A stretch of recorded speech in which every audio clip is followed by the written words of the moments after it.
2026-cı ilin dövlət büdcəsində yaşayış minimumu və minimum pensiya məbləğində ciddi artımlar nəzərdə tutulmur. Bu sözləri Yeni Sabaha açıqlamasında Milli Məclisin sabiq deputatı, iqtisadçı ekspert Vahid Əhmədov qeyd edib. O bildirib ki, gələn ilin dövlət büdcəsi layihəsinə əsasən vergi sistemində müəyyən dəyişikliklər gözlənilir. Burada kirayə haqlarına, əlavə haqlara, eləcə də bəzi aksis vergilərə dair məsələlər yer alıb. Ancaq Milli Məclis hələlik 2026-cı ilin dövlət büdcəsinə baxmayıb. Parlamentdə keçirilən müzakirələrdə iqtisadçılar öz mövqeylərini bildirir, müxtəlif təkliflər səsləndirirlər. Ümumi götürsək, gələn ilin dövlət büdcəsində insanların sosial rifahına, həyat şəraitinə təsir edən məsələlər də yer alıb. Buraya yaşayış minimumu, minimum pensiya məbləği ilə bağlı məsələlər daxildir, ancaq bu istiqamətdə ciddi artımlar gözlənilmir. Vahid Əhmədov bildirib ki, büdcədən danışanda bir amili Azərbaycanın neft gəlirlərinin azalmasını nəzərə almaq lazımdır. Doğrudur, ölkənin ehtiyatları kifayət qədər böyükdür, təxminən 80 milyard dollar civarındadır. Bu ehtiyatı qorumaq və saxlamaq vacibdir, çünki biz daim neft fondundan dövlət büdcəsinə transfertlər həyata keçiririk.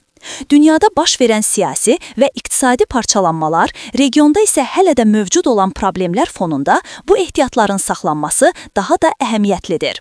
Manatın məzənnəsi ilə bağlı narahatlıqlara gəlincə, iqtisadçı xatırladıb ki, uzun müddətdir Azərbaycanın milli valyutasının sabitliyi qorunur, ancaq iqtisadi reallıqlar nəzərə alınarsa, devalvasiya prosesi qaçılmazdır.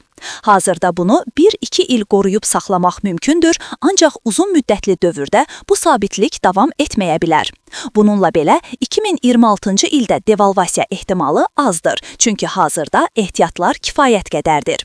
Sabiq deputat bildirib ki, 2025-ci il büdcəsində bir barel neftin qiyməti 70 dollar, 2026-cı ildə isə 65 dollar götürülüb. Halbuki hazırda neftin qiyməti 60-63 dollar səviyyəsindədir. Bu fərq də müəyyən dərəcədə büdcəyə təsir göstərə bilər.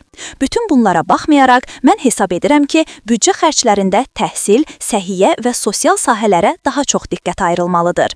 Amma burada başqa bir problem var, büdcə vəsaitlərinin səmərəli xərclənməsi. Təəssüf ki, bu məsələ hələ də tam həllini tapmayıb.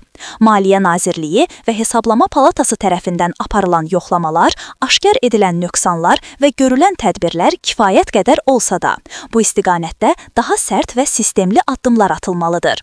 Maliyyə intizamının gücləndirilməsi, nəzarətin artırılması və xərclərin şəffaf idarə olunması 2026-cı ilin dövlət büdcəsinin əsas prioritetlərindən biri olmalıdır.